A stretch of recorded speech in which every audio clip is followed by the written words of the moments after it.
Chosen one, listen carefully. This is not the end of a message. This is the beginning of a revelation that will echo in your spirit long after this video ends. Your life is not ordinary, your journey is not random, your battles are not meaningless. You carry the seal of heaven, stamped by the hand of the Almighty.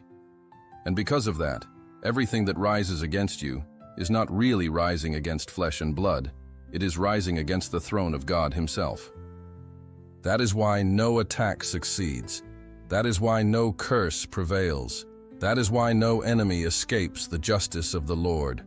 Whoever blesses you connects to rivers of abundance. Whoever honors you steps into favor. But whoever despises you, whoever mocks you, whoever tries to destroy what God has placed inside of you, touches the fire of judgment. These 7 punishments are not just ancient words, they are living proof that heaven defends its chosen relentlessly. Dryness, ruin, isolation, dishonor, sterility, bitter harvest, and the final judgment. Each one is a trumpet blast, declaring that God's people are untouchable. Your enemies may laugh for a moment, they may celebrate in their pride, but remember this, their laughter is short-lived, their celebration is temporary. For God always has the final word, and His word is unshakable. You are not just surviving, you are a testimony. Your existence proves that light cannot be extinguished, that destiny cannot be stolen, that favor cannot be broken. So rise with boldness. Walk with courage. Do not fear the whispers. Do not tremble at the threats. Do not shrink before the opposition. Because the one who called you is the Alpha and the Omega, the beginning and the end. And if He is for you, who can be against you? If this word pierced your heart, if it awakened the fire within you, I want you to seal it right now in the comments. Write with faith, God defends His chosen. Let the declaration echo across the nations. Let it be a banner lifted in the face of every enemy, a proclamation that you are not alone, you are defended by heaven itself. Like this video, as a prophetic act of agreement, share it so that more chosen ones will rise in strength. Subscribe and remain connected because every word released here is fuel for your destiny. And never forget, you are untouchable because the Lord fights for you. Stand tall, chosen one. Your life is proof that God's justice never fails. Your story is not over, it is just beginning. And the world will see that those who touch a chosen touch the very heart of God. The very first punishment does not strike from the outside, it strikes from within. It does not begin with a storm in the sky or with doors closing in the natural world. It begins in the invisible realm of the heart. When someone dares to hate, persecute, or curse a chosen one of God, they think they are simply targeting flesh and blood. They think they are just attacking a man, a woman, a voice. But in truth, they are touching something sacred. They are laying hands on what belongs to God Himself. And the very first consequence unleashed is not visible to the eyes of men, but it is unbearable to the soul. It is spiritual dryness, a famine that no bread can satisfy, a thirst that no water can quench. Their spirit becomes like a tree that still shows green leaves on the outside, but whose roots are silently rotting beneath the soil. They smile in public, but tears burn them in secret. They boast in front of others, but when the night comes, they collapse under the weight of an emptiness they cannot explain. They may carry titles, influence, or wealth, but none of it fills the hollow echo inside their chest. The same void they tried to cast upon the chosen one falls back upon them, doubled. No pleasure satisfies them. No recognition can heal the wound. Their heart becomes a cavern of echoes, every attempt to escape only amplifying the sound of their own despair. And make no mistake, this is not coincidence. This is not psychology. This is the finger of God pressing upon them, the silent decree of heaven manifesting with force. Touch not my anointed, and do my prophets no harm. This dryness is only the first step, the opening gate of judgment. From here, the path grows darker, heavier, unavoidable. And yet, chosen one, you must see the power of this truth. Your enemies dry up from the inside long before their downfall is visible outside. That is how God protects you and how He marks them. If this word is awakening your spirit right now, don't just watch in silence. Seal your agreement with heaven. Hit the like button as a sign that you stand with the chosen. Subscribe if you haven't yet, so you never miss what God is revealing in this hour. And comment 99 below, because 99 represents the flock that the shepherd leaves to rescue the one. By writing it, you declare, I am the one God rescued. I am the one He protects. I am untouchable under His covering. This is your first act of faith today, and heaven takes notice. Punishment 2, the visible ruin. After the invisible drought within the soul comes something even more devastating, the collapse of the visible. What was once hidden in silence now bursts into the open, undeniable and inescapable. Suddenly, projects that looked unshakable begin to crumble. Plans that once advanced with momentum freeze as if an unseen hand slammed every door shut. Resources that once flowed with ease dry up like rivers in a scorching desert. This is no accident. This is not mere misfortune. It is the hand of God deliberately removing His support. Because when someone dares to rise against a chosen one, they are rising against the very shield of heaven. And when God removes His backing, no human effort, no wealth, no influence can stand. Think of Goliath, towering, armed, trained for war. He mocked David as if he were mocking a child. Yet in that instant, his destiny was already sealed. With a single stone, in full view of the army, his strength collapsed and his fall was public. That is the pattern of divine justice. When an enemy rises against the chosen one, their downfall is not quiet. It is exposed, undeniable, and remembered by everyone who watches. This punishment of visible ruin carries a profound message. It is God showing the world that His chosen are never left defenseless. The persecutor may look victorious for a moment. They may laugh, they may boast, but the ruin that follows comes swiftly and in a way that strips away every illusion of power. A business collapses overnight. A career that seemed unstoppable suddenly shatters.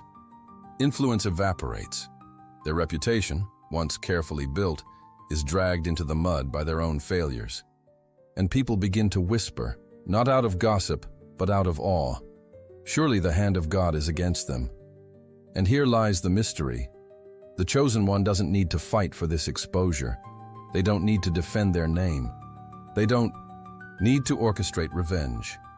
The downfall of their enemy becomes God's own demonstration. Just as He parted the Red Sea to rescue Israel and then drowned Pharaoh's army in the same waters, He arranges the downfall of those who mock and attack His children. The ruin is always public because it is a testimony. Heaven wants the whole world to see that touching a chosen one is not a private mistake. It is a declaration of war against the Almighty, and no one survives that war. And maybe you, chosen one, have already witnessed this pattern. People who once tried to silence your voice, people who schemed to erase your worth, people who celebrated your struggles. Later, you saw their own steps collapse beneath them. You watched their victories fade into dust. You saw their name lose weight, their influence vanish. And deep down, you knew it was not you who fought. It was God Himself turning the tables. This is why the punishment of visible ruin is so frightening. Because it cannot be hidden. It cannot be explained away. It comes like a thunderclap in clear skies, and it leaves everyone trembling at the evidence of divine justice. And when the enemy's ruin is revealed, it does not only destroy their achievements, it becomes the stage upon which God elevates the chosen. The contrast becomes too sharp to ignore. While one collapses, the other stands. While one is silenced, the other speaks louder. While one fades, the other shines. But let me warn you, this is only the second punishment. The path of divine justice does not end here. Once the ruin becomes visible, Once the mask is torn and the downfall is undeniable, a new and heavier punishment begins to unfold. It touches something even more precious than wealth, influence, or status. Something no one expects to lose until it's already gone. Chosen one. The story is only beginning, and what comes next is even more terrifying. Stay with me, because the next revelation will shake you to the core. Punishment 3. The isolation. When visible ruin has shaken the foundations of their life, there comes a punishment that cuts even deeper than the loss of wealth, reputation, or opportunity. It is the punishment of isolation. This is where the walls that once seemed fortified begin to collapse from within. Bonds that appeared unbreakable start to fracture. Alliances dissolve without explanation, and friendships that once offered comfort vanish like smoke in the wind. The persecutor, who once stood surrounded by allies and voices of agreement, suddenly discovers themselves in a desert of loneliness. It is not merely solitude, it is divine isolation, allowed and orchestrated by the very hand of God. They may still have people around them, but no one truly remains. The conversations turn hollow, the laughter grows false, and the connections that once felt strong now carry the cold weight of betrayal. One by one, masks fall. God himself permits the cutting of ties, because he knows that those who reject his chosen also reject his presence, and the absence of God's presence always leads to the absence of true companionship. The persecutor begins to taste the bitter fruit of abandonment. They feel unseen in the very places where they were once admired. They feel ignored in the circles where they were once celebrated. The desert closes in, and silence becomes their only companion. This punishment is subtle at first. At the beginning, they may not even notice it. They still have followers. They still have people who clap for them. They still receive calls. But underneath, loyalty is dissolving. The trust of their closest ones starts to fade, and betrayal creeps closer. God allows the alliances they built in pride and malice to disintegrate, until finally the persecutor realizes they are standing alone. It is a torment unlike any other, because human beings are designed to crave connection, and when God removes it, no effort can replace it. Think about Saul, once surrounded by armies, celebrated as king, supported by many, yet when he lifted his hand against David, the chosen of God, his circle shrank. The prophet withdrew. His own son Jonathan sided with David. His soldiers grew weary of following him. And Saul, though seated on a throne, became a man tormented by loneliness. That is the essence of this punishment. It is possible to be surrounded by thousands and yet feel completely abandoned, because the presence of God is no longer with you, and this loneliness is not only external, it penetrates the soul. They may lie in bed surrounded by luxuries, but they feel an emptiness colder than stone. They may stand on stages, but feel unseen. They may post their laughter, but it is hollow. The very silence they once wished upon the chosen turns back upon them, louder and heavier than they imagined. God makes it so that no voice satisfies, no friend remains, no comfort is real. Chosen one, maybe you have witnessed this with your own eyes. People who once mocked your walk, who once rallied others against you, who seemed untouchable in their alliances, suddenly reduced to walking alone. They are left with shadows for company and with silence that eats at them in the night. This is no accident. It is divine justice in motion. But do not think this is the final stage. Isolation, as cruel as it is only preparation for something greater. Because when a persecutor is stripped of companionship, when they are left to wander in their desert, something even more humiliating begins to unfold. The exposure does not remain hidden in their solitude. God makes it public. What comes next is heavier, sharper, and more terrifying, because it touches their name, their image, their pride. Chosen one, stay here, Because the next revelation will reveal a punishment that no enemy of God's anointed can escape. And when it arrives, there will be no place to hide. Punishment 4. The public dishonor. If the loneliness of isolation was already unbearable, what follows pierces even deeper, because now it is no longer a hidden torment. God himself pulls back the curtain and exposes the persecutor before everyone. This is the punishment of public dishonor, and it is one of the most terrifying stages of divine justice. For while emptiness can be concealed behind a smile, and loneliness can be hidden behind a crowd, dishonor cannot be disguised. It is undeniable, irreversible, and unforgettable. When God decides to expose, no secret remains buried. What they plotted in the dark comes into the light of day. The whispers they thought no one heard become the very evidence that condemns them. The lies they built to destroy others collapse upon their own heads. The masks they wore for years shatter in front of the very people they once deceived. And suddenly, the persecutor who once looked powerful, respected, untouchable, stands uncovered, weak, and disgraced. It is here that the irony of divine justice becomes most visible. Consider Haman in the book of Esther. He built gallows to destroy Mordecai, the chosen one of God. Yet in the end it was Haman himself who was hanged upon the very gallows he prepared. That is the law of dishonor. Every trap set for the chosen becomes the grave of the one who dug it. Every false story told returns as shame upon the storyteller. Every weapon raised becomes the evidence of their own defeat.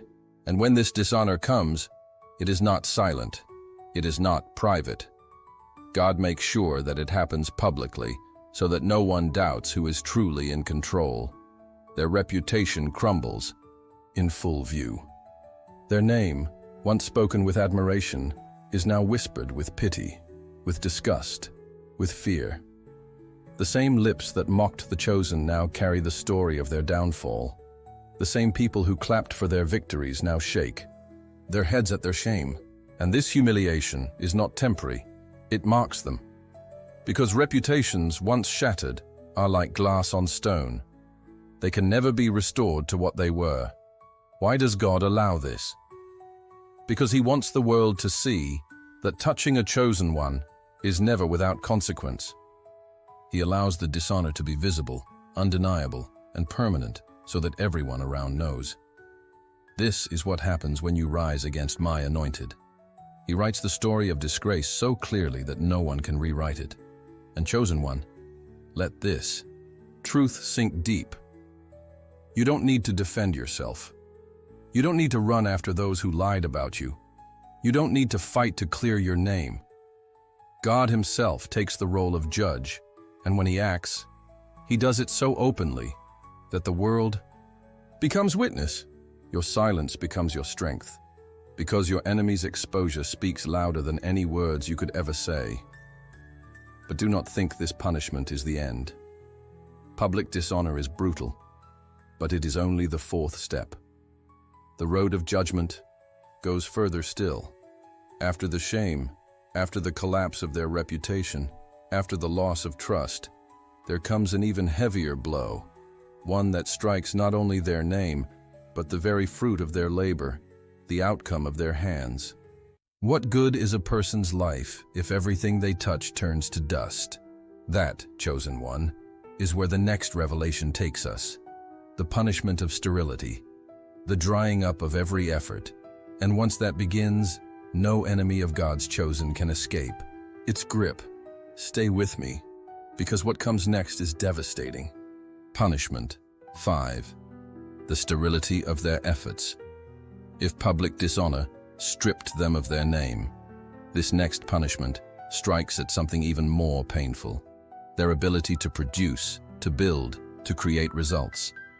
This is the punishment of sterility, the drying up of their efforts. And it is a crueler blow because it disguises itself as hope at first. The persecutor keeps moving, keeps working, keeps planning, convinced that their determination will lead them to victory. But no matter how much they invest, No matter how much energy they pour out, nothing prospers. It is like sowing seeds into cracked, sun-scorched soil. Every drop of sweat wasted, every expectation crushed. The soil will not respond because the hand of God has closed the cycle of productivity.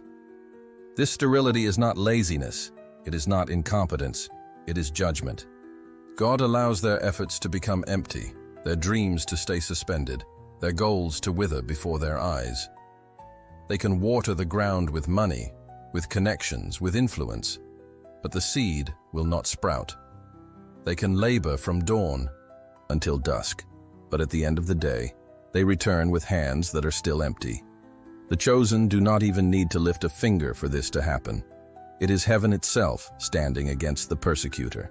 Think of Cain, cursed to labor over the earth, and yet watch it refuse to yield its strength, or Pharaoh, who pursued Israel with all his might, only to see his army swallowed by the Red Sea. This is the essence of sterility: effort without fruit, work without reward, power without outcome. The persecutor may still have resources, but every attempt slips through their fingers like sand.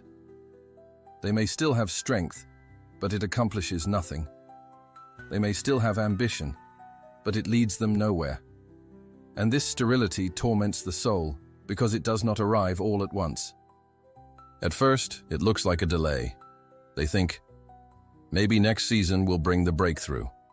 Maybe the next deal, the next project, the next plan will succeed. But season after season passes, and the harvest never comes. They keep running, but the finish line moves further away. They keep climbing, but the mountain grows steeper, until finally, frustration consumes them. They cannot admit it, but they feel it, the invisible wall of God's resistance. And here lies the most frightening part. While they labor in vain, the chosen one flourishes. While their ground produces thorns, your ground produces fruit. While their hands stay empty, yours overflow with abundance from heaven. The contrast becomes undeniable, and it gnaws at them, driving their envy into madness. They realize that the very person they tried to destroy is prospering while they are sinking.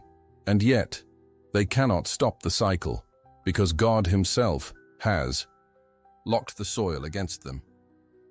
Chosen one, you must see the brilliance of this punishment.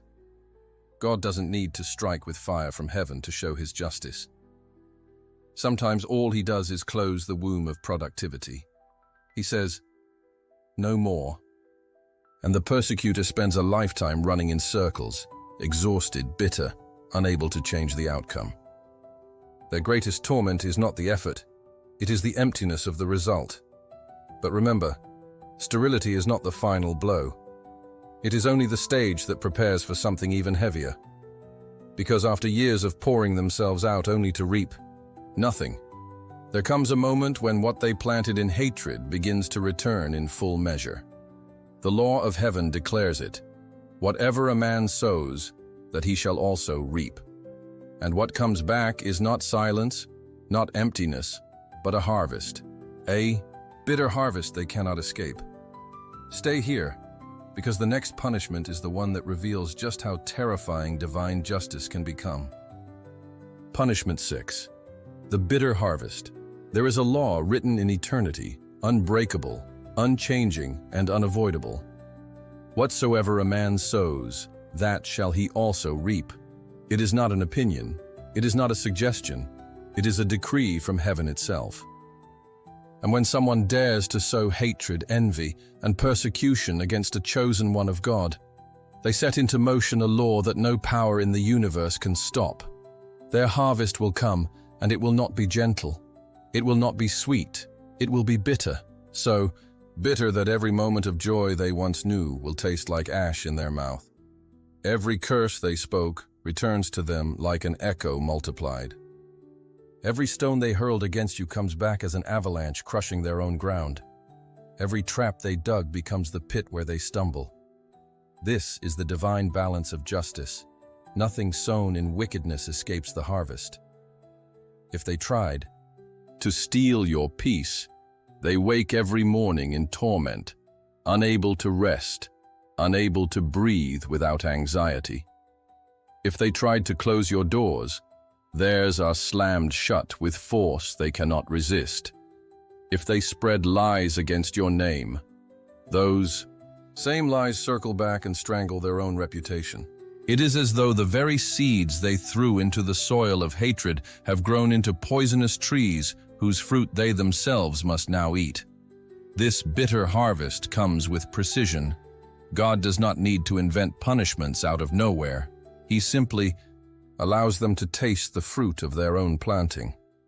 And this is what makes it so devastating. They cannot claim injustice, they cannot accuse heaven, because deep down they know they are only reaping what they sowed. They see in their own downfall the reflection of their actions. Their pain mirrors the pain they tried to cause. Their loss mirrors the loss they wished upon others. Their shame mirrors the shame they planned for the chosen. And here lies the brilliance of God's justice. While their harvest is bitter, yours is abundant. While they taste poison, you taste sweetness. While they choke on the fruit of their own hatred, you flourish in the blessings of favor and protection. The contrast becomes undeniable, and it drives them deeper into despair.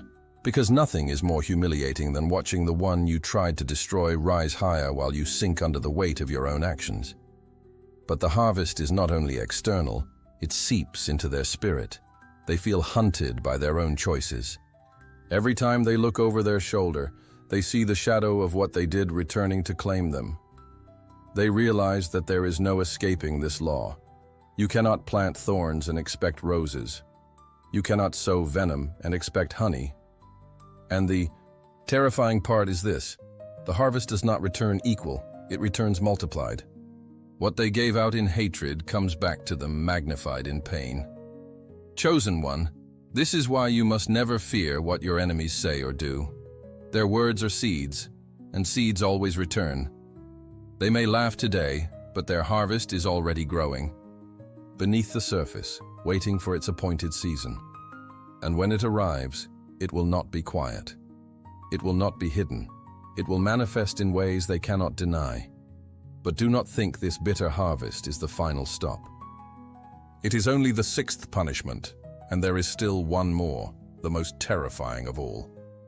Because if someone refuses to repent even after emptiness, ruin, isolation, dishonor, sterility, and the harvest of their own hatred, there comes a moment when God Himself rises from His throne and delivers the final judgment.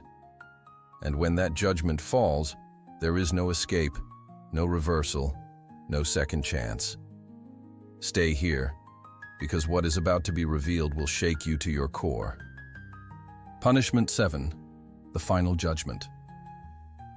Every punishment up to this point, dryness, ruin, isolation, dishonor, sterility, the bitter harvest, was only preparation.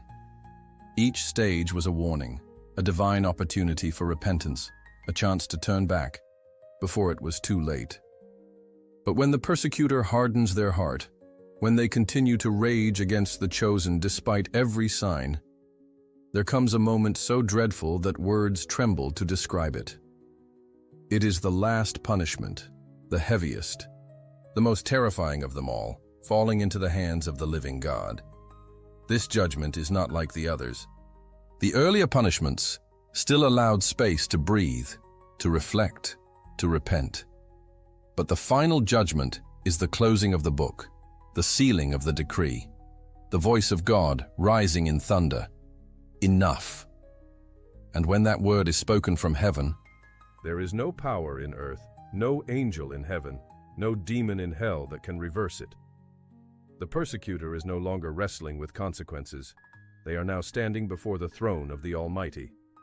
Here, the soul discovers the greatest terror of all, not the loss of wealth, not the collapse of reputation, not even the harvest of pain, but the absence of God's presence forever. Because rejecting a chosen one is not just resisting a human, it is resisting the very God who raised them, who anointed them, who sealed them with His Spirit. And to reject God's chosen is to reject God Himself.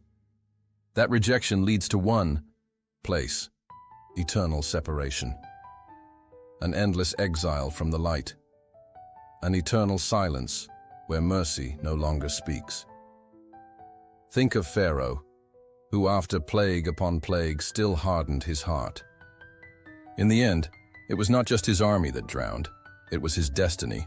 Or think of Judas, who walked beside the light of the world yet betrayed him, and in doing so sealed his own eternity. This is the chilling truth.